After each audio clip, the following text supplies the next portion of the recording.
Historical world and info کے معزز دوستوں، میں ہوں بلال مرزا اور آپ تمام دیکھنے اور سننے والوں کو السلام علیکم۔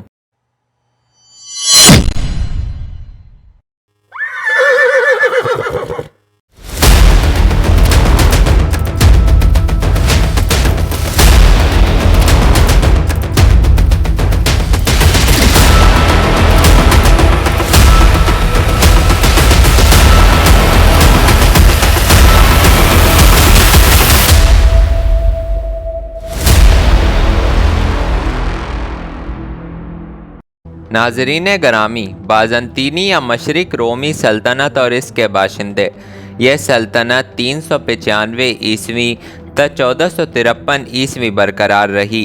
بازنطین استنبول اس کا دارالحکومت تھا۔ یہ قرون وسطی کی سب سے بڑی یورپی سلطنت تھی۔ 11ویں صدی میں اس کا تمدن شان و شوکت کے لحاظ سے عروج پر تھا۔ صلیبی جنگوں کے بعد لاطینیوں اور نارمنوں کے حملوں سے یہ سلطنت کمزور ہونا شروع ہوئی اور بالآخر زوال پذیر ہو گئی۔ عام طور پر قسطنطین اعظم اول 324 عیسوی تا 337 عیسوی کو اس سلطنت کا پہلا حکمران سمجھا جاتا ہے اور قسطنطین یزدہم 1449 عیسوی تا 1453 عیسوی کو آخری۔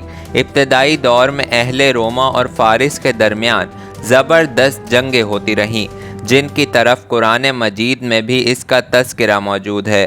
طلوع اسلام کے وقت فارس اور روم میں ہی دو بڑی سلطنتیں تھیں، تاہم بہت جلد مٹھی بھر مسلمانوں نے انہیں شکست فاش دی۔ 7ویں صدی عیسوی میں مسلمانوں نے بحیرہ روم میں کامیابیاں حاصل کرنا شروع کیں اور بازنطینی صوبوں میں مثلاً شام، مصر اور شمالی افریقہ کو فتح کر لیا۔ تھوڑے ہی عرصے بعد مسلمانوں نے ایشیائے کوچک ترکی پر چڑھائی کر دی۔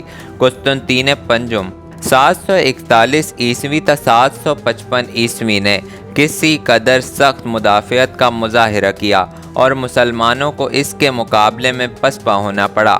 آخر کار ترک عثمانیوں نے استنبول قسطنطنیہ پر قبضہ کر لیا۔ 1288 عیسوی کو ترک عثمانی سلطنت کی بنیاد بڑھی۔ ارطغرل کا بیٹا عثمان خان اول تخت نشین ہوا۔ یہ وہ زمانہ تھا جب دولت سلجوقیہ دم توڑ رہی تھی اور ایشیائے کوچک میں طوائف الملوکی کا دورہ تھا۔ اس بنا پر اپنی فتوحات کا دائرہ وسیع کرنے کے لیے اس سے بہتر موقع عثمان کو نہیں مل سکتا تھا، لیکن اس نے اپنی زیادہ تر توجہ بازنطینی علاقوں کی جانب مبذول رکھی، جس کے چند ایک اسباب تھے۔ اول یہ کہ خود اس کی جاگیر بازنطینی سرحد سے متصل واقع تھی، نیز بازنطینی سلطنت کی کمزوری روز بروز نمایاں ہوتی جا رہی تھی۔ دوسری وجہ اسلام کی تبلیغ تھی۔ بازنطینیوں سے برسر پیکار ہونے کی تیسری وجہ بھی تھی کہ عثمان کے لیے دوسری جانب قدم بڑھانے کی گنجائش نہ تھی، کیونکہ سلجوقی امراء جنہوں نے خود سر حکومتیں قائم کر لی تھیں، طاقت میں اس سے بڑھے ہوئے تھے۔ چنانچہ عثمان نے تخت نشین ہوتے ہی بازنطینیوں پر حملے شروع کر دیے۔ 1300 عیسوی کو جب سلجوقی سلطنت کا خاتمہ ہو گیا تو عثمان ایک آزاد اور خود مختار فرما رواں بن گیا۔ اس طرح سلجوق امراء اور عثمان کے درمیان جنگوں کا ایک طویل سلسلہ شروع ہو گیا۔ مصروفیات کے باوجود عثمان کی نظر بازنطینی سلطنت کے زرخیز مقبوضات پر مرتکز رہی۔ 1301 عیسوی میں عثمان کو نائکومیڈیا سے متصل قیون حصار کے مقام پر پہلی بار شہنشاہ قسطنطنیہ کے باقاعدہ افواج سے مقابلہ پیش آیا، جس میں عثمان کو شاندار کامیابی حاصل ہوئی۔ خطرہ دور کرنے کے لیے بازنطینیوں نے تاتاریوں کو عثمانی علاقوں پر حملے کرنے کے لیے آمادہ کیا، لیکن عثمان کے بیٹے اور خان نے انہیں شکست دی اور بازنطینیوں کی امید کی یہ آخری کڑی بھی ٹوٹ گئی۔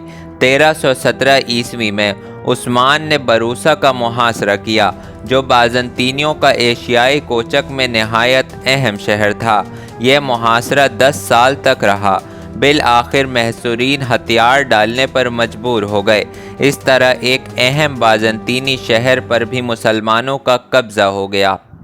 بعد ازاں بیٹے اور خان نے تخت نشین ہوتے ہی نکومیڈیا پر قبضہ کر لیا۔ اب بازنطینی سلطنت کے ایشیائی مقبوضات میں صرف ایک ہی بڑا شہر نائسا باقی رہ گیا، جو اپنی عظمت و اہمیت کے لحاظ سے قسطنطنیہ سے دوسرے درجے پر تھا۔ دوسرے عثمانی خلیفہ اور خان نے اسے بھی 1330 عیسوی میں فتح کر کے اپنی سلطنت میں شامل کر لیا۔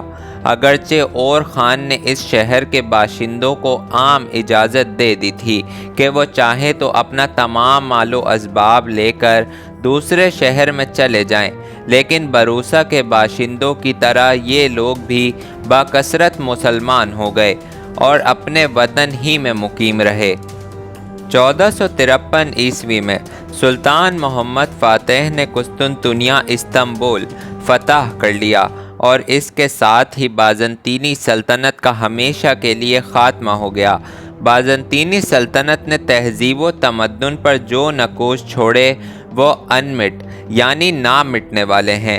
ان کا تفصیلی تذکرہ عنوان روم کے تحت ملے گا، تاہم اتنا ضرور ہے کہ بازنطینی آرٹ اور طرز تعمیر نے اسلامی تمدن کو خاصا متاثر کیا اور اس کی تعمیرات پر بھی بازنطینی فن تعمیر کا اثر چھوڑا۔ یہ اثرات 15ویں صدی عیسوی تک اپنے عروج کو پہنچ چکے تھے۔ خصوصاً آرمینیا، بلکان، روس اور ترکی میں اب بھی اس تہذیب کے اثرات ملتے ہیں۔ دوستوں، اگر آپ کو میری ویڈیو پسند آئی ہے تو میرے چینل کو سبسکرائب کریں، میری ویڈیو کو لائک کریں اور اسے کسی نہ کسی کے ساتھ ضرور شیئر کریں۔